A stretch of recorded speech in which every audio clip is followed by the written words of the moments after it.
Aujourd'hui, nous ne sommes pas n'importe où car nous sommes à Penmen, à Groix, et juste en face, les Amériques. Et nous allons parler des Bretons qui ont joué un rôle important à Hollywood. Un berger de Plouermel, propriétaire des fameuses Hollywood Hills, une communauté de Milltown dans le New Jersey où on parlait breton, la fabuleuse épopée de Marie de Kersartre en lien avec une invention des Frères Lumière, ou encore un acteur vantais ayant joué dans plus d'une centaine de films muets au début d'Hollywood. Aujourd'hui, je vous emmène sur la West Coast, mais encore plus loin que d'habitude, car dans cette nouvelle vidéo, nous allons parcourir le destin de ces Bretons ayant tenté le rêve américain.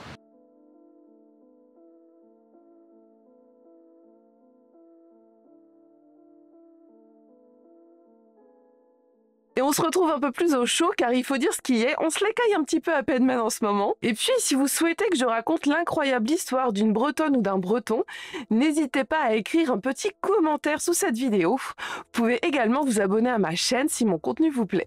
Et comme il y a pas mal de choses à raconter sur ces immigrés bretons partis tenter leur chance aux États-Unis, nous allons partir sur un ordre chronologique. Tout commence en 1886, lorsqu'Harvey Anderson Wilcox et sa femme Dada Wilcox décident d'acheter un tout petit lopin de terre de 600 mètres carrés dans la campagne du côté ouest de Los Angeles. Et la légende raconte que le couple acheta ces terres à un berger nommé Bellego, qui était d'origine de Plouermel dans le Morbihan. Mais évidemment, ce n'était pas encore le Hollywood qu'on connaît aujourd'hui, le quartier ayant été enregistré sous ce nom qu'en 1887, en référence au bois de houx qui se trouve dans les collines. L'autre hypothèse serait que Dada Wilcox aurait donné ce nom en référence à une communauté allemande située dans l'Ohio. Et à peu près au même moment, à la fin du 19e siècle, la créatrice des premiers villages vacances de luxe en pays bigoudin, la comtesse Marie de Tréouré de Kersartre, oui, on n'est clairement pas sur une famille de petits paysans bretons, ainsi que son fils Henri,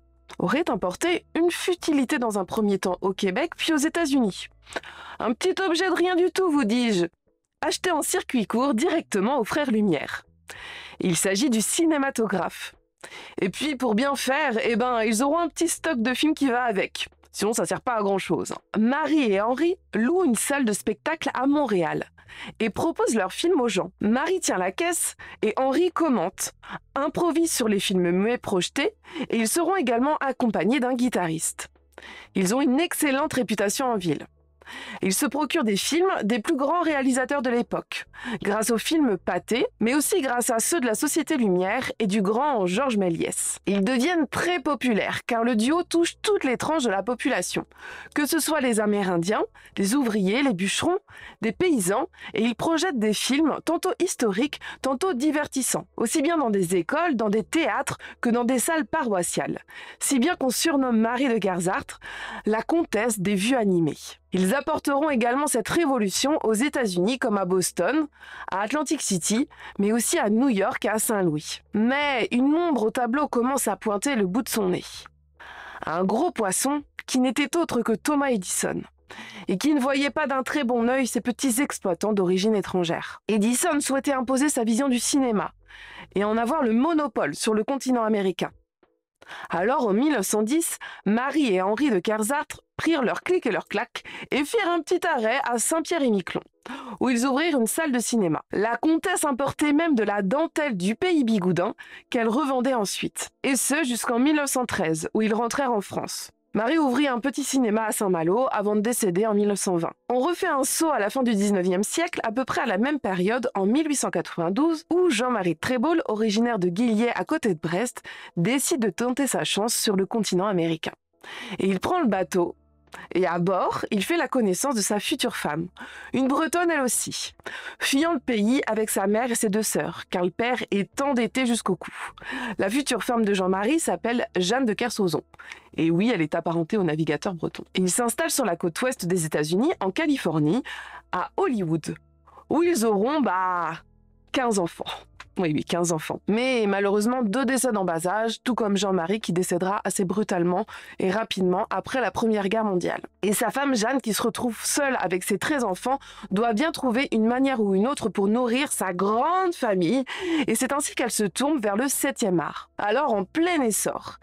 Et puis, elle entraîne toute sa petite famille avec elle, si bien que tous les 13 apparaissent dans le Guinness Book des records pour le record mondial de membres d'une même famille dans un même film. En effet, effet, ils jouent très régulièrement ensemble.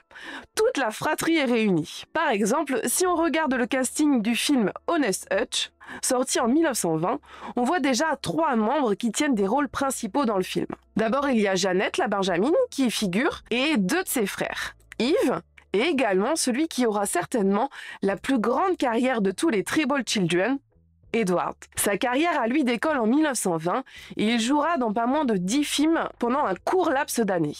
Il jouera dans le premier thriller de l'histoire du cinéma, The Penalty, puis Edward jouera le renard, Jack Dawkins, qui sera probablement son plus grand rôle, qui est dans le film Oliver Twist, sorti en 1923. Et il partage très régulièrement l'affiche avec Jackie Coogan, qui avait joué le rôle du Kid dans le film de Chaplin. Ils se retrouvent à jouer ensemble dans Oliver Twist que je viens de mentionner, mais aussi dans The Drug Traffic ou encore dans The Haunted Valley, sorti la même année. Puis, on ne sait pas trop ce qui se passe, mais la carrière d'Edward Treball retombe comme un soufflet et il finit par être électricien sur les plateaux de cinéma. Il travaille à Culver City, en Californie toujours. Il fait une chute de 12 mètres et ne se remettra pas de ses blessures. Un de ses frères, Jean-Marie Jr., travaillait également dans le cinéma, mais lui était caméraman. Retour dans notre belle Bretagne, dans le pays vantais plus exactement, à Vannes, où naît Joseph Giquel Lanoé, en 1875. Il est passionné de théâtre et se forme à la Comédie Française à Paris. Il est également peintre et se décrira toute sa vie comme tel, ou encore comme artiste. Et puis, dans la fleur de l'âge, vers 15 ans, celui-ci part pour les États-Unis au début des années 1900. Et accrochez-vous bien, notre Joseph jouera dans pas mal de pièces de théâtre, mais surtout dans une centaine de films muets à Hollywood, dont la plupart sont réalisés par le grand David Wark Griffith. Les films les plus connus dans lesquels Joseph apparaît sont dès 1911, The Battle, Three Friends, The Welcome Guest, une tonne d'autres films réalisés par Griffith, puis un autre film sur lequel on va un petit peu plus s'attarder, qui s'appelle Judith de Béthulie, où Joseph joue un eunuque efféminé. Rôle qui n'est pas anodin selon certains, car le vantais Joseph Giquel Lanoé était en réalité homosexuel. De nombreuses carrières de cinéma muet de l'époque ont été brimées, bridées, contrôlées, en forçant des mariages évidemment hétérosexuels, alors que les acteurs ou les actrices vivaient parfois des histoires d'amour avec quelqu'un du même sexe, et ce depuis plusieurs années. De nombreuses vies auraient été brisées, des carrières qui auraient dû décoller restèrent en suspens à cause de l'orientation sexuelle de ces acteurs et de ces actrices. On dit que c'est notamment le cas de Joseph Giquel Lanoé, qui entretenait une relation amoureuse et vivait ouvertement avec Harry Hyde, qui apparaît dans de nombreux films de David Wark Griffith à ses côtés. La dernière personne dont nous allons parler dans cette vidéo est évidemment originaire aussi de Bretagne, et elle a tenté sa chance aux États-Unis. Elle s'appelait Louise Rioux. Ses parents habitaient la petite commune de Sker, au creux des Ménesdu, des montagnes noires dans le Finistère. Ils rejoignirent le continent américain en 1907. Le père, dans un premier temps, puis Louise et sa mère le retrouvèrent à Milltown, dans le New Jersey, où une communauté de Bretons s'était formée. Pas mal de Bretons se rendèrent aux États-Unis pour travailler dans des usines. Michelin proposait ses emplois et logeait ses employés. Et il ne faut pas oublier une chose, c'est que à cette époque, le secteur de l'emploi en Bretagne est totalement bouché. Il n'y a pas assez de travail pour tout le monde. Il y a trop de bouches à nourrir par rapport à ce qui est proposé sur les terres bretonnes. Car la population est très dense et c'est pourquoi on retrouvera également bon nombre de Bretons qui immigreront à Paris. Mais ça, ce sera le sujet d'une autre vidéo.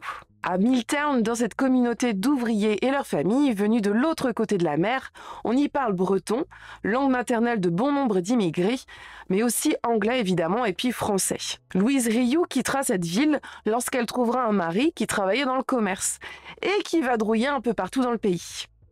Elle suivit son époux et va de ville en ville, jusqu'à se retrouver à Hollywood, vous vous en doutez. Elle est mannequin et tient plusieurs petits rôles dans des films, mais malheureusement pour elle, elle ne percera jamais. Sinon, on peut également parler de ces stars américaines ayant des origines bretonnes, comme par exemple Sylvester Stallone. Sa grand-mère était originaire de Trévoux dans le Finistère et avait immigré aux États-Unis en 1920. Ou encore de Beyoncé, qui serait la descendante de Marie-Françoise Trahan, née en 1774, fille d'Acadiens réfugiés en Bretagne, et plus exactement à Bangor, à Belle-Île. Cette famille aurait quitté la Bretagne pour la Louisiane, quelques mois après la naissance de cet ancêtre de la Queen Bee. Voilà, cette petite vidéo sur les Bretonnes et les Bretons ayant participé à la grandeur de ce qu'est Hollywood aujourd'hui, de près ou de loin, est terminée. J'espère que ce sujet un petit peu plus léger ou people que certaines autres vidéos vous aura plu. Je vous fais des beaux queues et je vous dis, den dich tro!